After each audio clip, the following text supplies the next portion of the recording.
trafficking in India is mostly internal and affects socially disadvantaged groups.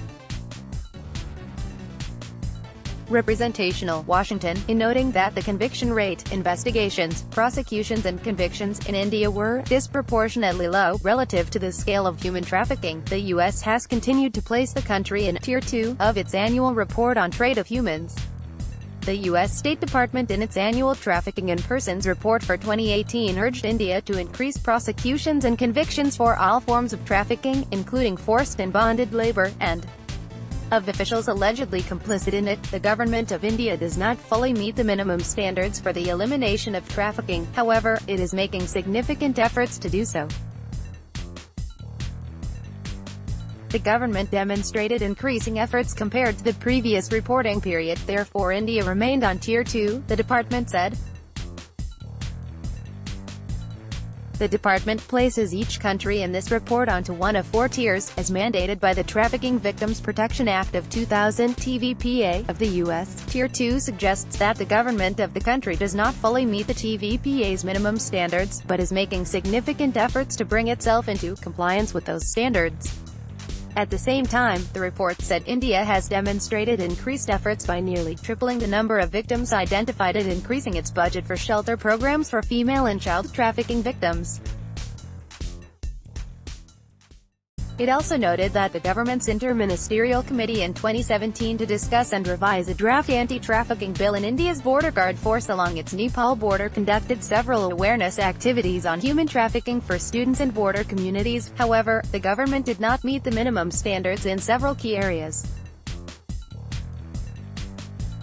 Overall, victim protection remained inadequate and inconsistent, and the government sometimes penalized victims through arrests for crimes committed as a result of being subjected to human trafficking, it said.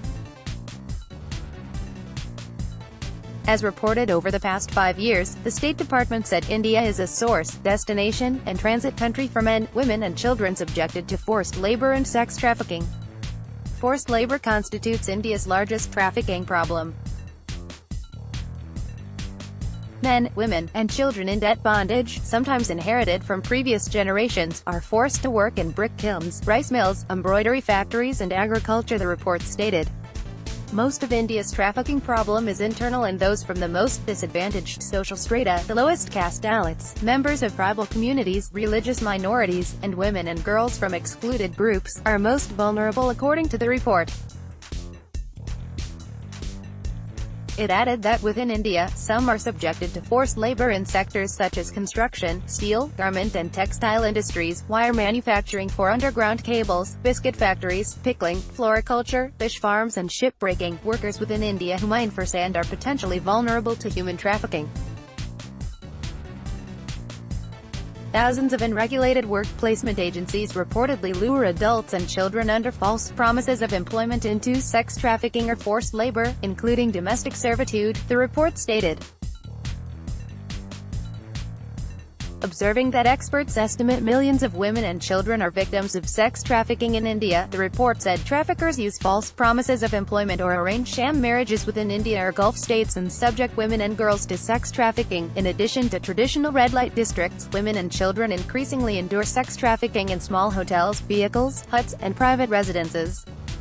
Traffickers increasingly use websites, mobile applications, the report said. Since 2011, India has remained at Tier 2 of the State Department reports on human trafficking.